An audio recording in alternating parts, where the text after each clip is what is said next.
एक जगमगाता हुआ शहर जिसकी रोशनियां पल भर में बेकाबू आग की जद में आ गईं। लॉस एंजेलिस, जिसे सिटी ऑफ एंजल्स भी कहा जाता है, वहां आग के शोले भड़क उठे हैं जो न सिर्फ शहर को जला रहे हैं बल्कि इसकी रूह तक को छू रहे हैं। लॉस एंजेलिस जहां ख्वाब रोशन होते हैं और हर रात नींद से ज्यादा उम्मीद होती है, और आज इस शहर को एक और तबाही का सामना है। क्या ये आग किसी की साजिश का नतीजा है या फिर उस फलस्तीनी बच्ची के दिल में लगी आग जिसने कहा था कि मैं सब कुछ जाकर अपने रब को बताऊंगी।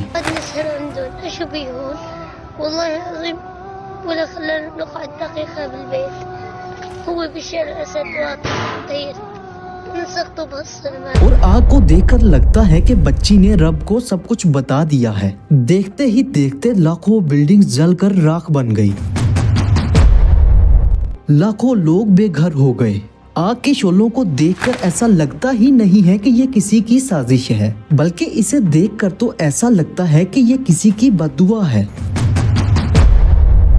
जो आसमान को चीरते हुए मेरे रब के पास जा पहुंची। तो अब वहाँ की सूरत हाल क्या है? क्या आग पर काबू पा लिया गया है? आइए जानते हैं इस बारे में। अस्सलाम वालेकुम दोस्तों, कैसे हैं आप लोग? उम्मीद करते हैं अच्छे होंगे। आइए पहले थोड़ा सा लॉस एंजेलिस के बारे में जान लेते हैं। बात है 1781 की। लॉस एंजेलिस का असल फाउंडेशन स्पेनिश ने रखा। एल पुएब्लो न्यूस्ट्रा सिनियोरा दी लॉस एंजेलिस के नाम से इस्टेब्लिश हुआ। उस वक्त लॉस एंजेलिस का कल्चरल फ्रेमवर्क स्पेनिश ट्रेडिशंस और एग्रीकल्चर पर मबनी था। फिर 1821 में मेक्सिको ने स्पेन से इंडिपेंडेंस हासिल की और इस तरह से लॉस एंजेलिस मेक्सिको का हिस्सा बन गया। और फिर 1848 में ग्वादालुपे हिडाल्गो के जरिए लॉस एंजेलिस अमेरिका में हो गया। ये पॉलिटिकल शिफ्ट लॉस एंजेलिस की डेमोग्राफिक्स को अल्टर करने वाला था। 19वीं सदी में लॉस एंजेलिस का इंफ्रास्ट्रक्चर रेल रोड्स के जरिए एक्सपेंड हुआ। रेल रोड्स ने लोगों को सिटी तक आसानी से लाने में मदद की और इस तरह से लॉस एंजेलिस में एग्रीकल्चर और ट्रेड भी बढ़ने लगा। अब लॉस एंजेलिस 1910 में हॉलीवुड का इल्म और कल्चर का सेंटर बन गया। पहले हॉलीवुड स्टूडियोज ने एक innovative film making model develop किया जिसमें साइलेंट फिल्म स्टार सिस्टम और प्रोडक्शन कोड्स का यूज होता था। हॉलीवुड का डेवलपमेंट एक रेवोल्यूशनरी टाइम था जब सिनेमा को एक ग्लोबल एंटरटेनमेंट फॉर्म बना दिया गया। 1930 से लेकर 1950 तक हॉलीवुड का गोल्डन एज था, जब स्टार्स जैसे कि क्लार्क गेबल, एलिजाबेथ और जेम्स डीन ने सिनेमा को अपना अपना स्टाइल दिया। स्टूडियो सिस्टम और स्ट्रॉन्ग पीआर कैंपेन्स ने इन स्टार को हाउस होल्ड नेम्स बनाया।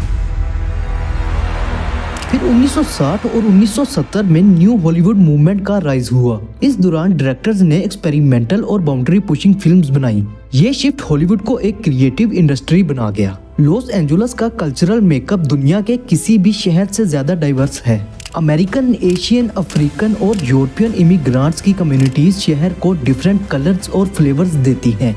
लॉस एंजेलिस का टेक इंडस्ट्री, जो सिलिकॉन बीच के नाम से जाना जाता है, काफी रैपिडली ग्रो कर रहा है। स्पेसएक्स, स्नैपचैट और गूगल जैसे टेक जायंट्स का लॉस एंजेलिस में अपना ऑपरेशन सेंटर होना शहर को एक ग्लोबल टेक हब बना रहा है। अभी जैसा कि आप सभी लोगों को पता है कि लॉस एंजेलिस आग की लपेट में है, तो आपको हम बता दें कि पहली बार लॉस एंजेलिस के साथ ऐसा काम नहीं हुआ। अभी यहाँ पर एक बार फिर से मैं आपको पास्ट में लेकर जाना चाहता हूँ।